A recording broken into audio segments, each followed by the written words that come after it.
Nous ne pouvons pas l'adapter. Nous ne pouvons pas prendre du recul dans l'éducation que nous avons déjà reçue un jour, pour savoir comment respecter un espace, même un territoire sacré.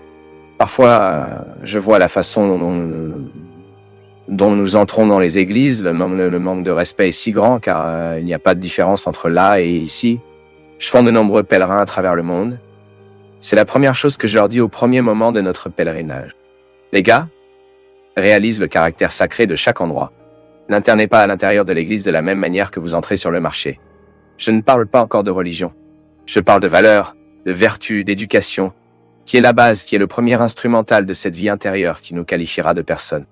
C'est la première brique de la construction de cette vie intérieure qui pourra alors être une personne supportable sociale. Je ne parle pas de être harmonieux dans ma coexistence. Mon peuple, c'est la plus grande richesse que vous puissiez avoir dans la vie. Vous définissez cette fondation dès le départ qui vous donnera les conditions pour être une personne instruite. Poli. Être une personne qui a une sensibilité à percevoir ce qu'il doit et ce qu'il ne devrait pas. Où votre droit commence. Où commence votre devoir. Et que vous faites de l'exercice comme ça. Nous ne sommes pas encore dans l'Évangile, nous sommes à Aristote, nous sommes à Platon, nous sommes au début de la philosophie. Cette philosophie occidentale que nous connaissons. Mais Jésus, qu'est-ce que Jésus a à voir avec cette histoire? Non. Jésus est absolument original dans ce qu'il dit. Quand je dis dans la systématisation théologique, c'est lorsque nous allons étudier Thomas Aquinas, lorsque nous allons étudier Augustin, parce que ces hommes étaient très intelligents. Et ils ont commencé à penser à la foi de la philosophie. Ils ont pris un pas en arrière. Ils voulaient apporter la rationalité afin que notre discours puisse être respecté par les autres avant nous. Est-ce que tu sais pourquoi? Nous ne vivrons que s'il y a une cohérence pour nous. Ce qui nous fait adhérer à Jésus, c'est quand nous réalisons que la parole qu'il nous propose, que la loi, que la règle qu'il nous suggère a du sens. Vous pouvez même avoir une participation. Vous pouvez être un nombre en statistique, mais vous n'êtes pas encore chrétien. Vous pouvez être catholique, et vous n'êtes pas encore chrétien. Vous pouvez être évangélique, mais vous n'êtes pas encore chrétien. Et à un salon, nous risquons de passer une vie, pensant que nous sommes déjà à l'endroit principal.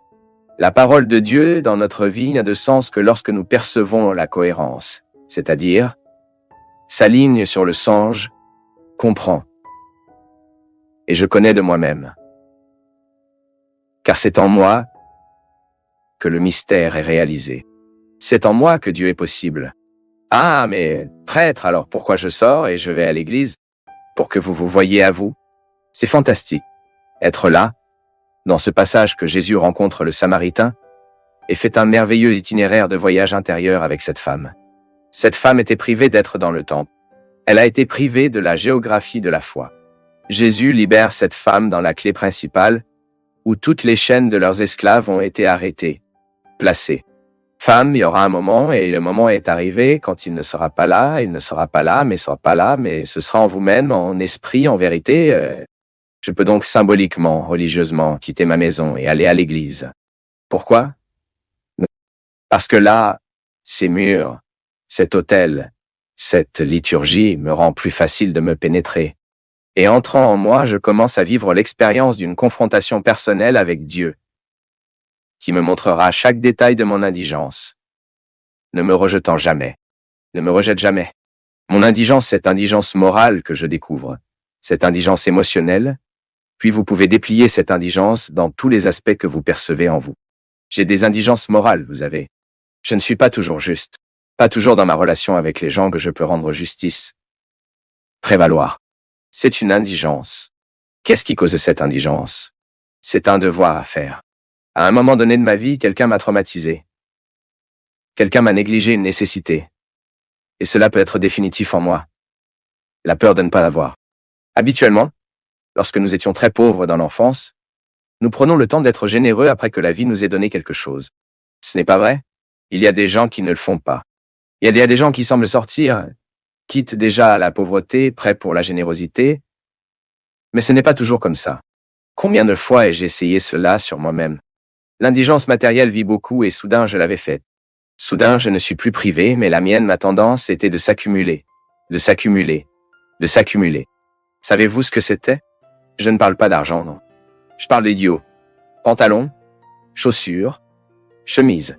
Les gars, je viens de cette génération qui avait une chaussure 2-3 ans, qu'il a même utilisée pour percer en dessous. Nous mettons une bande isolante pour éviter que le trou apparaisse. Les doigts ne pouvaient plus se lever. Je viens de cette phase. J'ai beaucoup vécu, beaucoup. Le besoin matériel. Et je me suis identifié exactement sur moi-même lorsque ce besoin d'un jour a commencé à déterminer l'adulte qui ne manquait plus. Regardez quelle relation intéressante. Malade. Un enfant dans le besoin qui n'a pas encore été guéri en moi, dictant ma façon d'être aujourd'hui. Eh bien, mais je n'ai plus besoin de m'accumuler. Je l'ai fait. Pourquoi suis-je encore dans le besoin de m'accumuler? Parce que je ne suis pas libre de ne pas avoir eu. Je ne suis pas encore guéri. Car pour moi, la liberté est la guérison. C'est l'expérience de se débarrasser quotidiennement de moi-même. Oh, mais ce sont les autres qui m'attachent. Non. Tout esclavage, il est établi et dans notre conscience. Il n'est pas sorti que les autres nous asservent. Je peux même avoir tous les stimuli de l'esclavage qui me vient pour les autres. Je dis toujours cela, selon les... Mais s'ils sont tous liés à leur esclavage social, oh, il est très probable que vous répétez un comportement sans même problématisant. L'indigence morale. Ce n'est pas le dépassement de l'indigence morale, et non la procédure, tout comme le dépassement de l'indigence physique. Contrôlé, disons, parce que les indigents physiques, nous serons toute notre vie. Votre corps reste limité. Votre peau est toujours sans être placée au soleil. Excusez-moi, c'est aussi le soleil, non? Au feu, mais il est administré. Vous avez assimilé cette indigence. Vous savez très bien que vous ne pouvez pas sauter d'un bâtiment à 10 étages. Votre corps n'est pas préparé pour cela. Maintenant, je demande, pourquoi ne vivons-nous pas les mêmes soins avec l'indigence morale? Pourquoi n'avons-nous pas le même environnement de protection que nous avons pour l'indigence physique?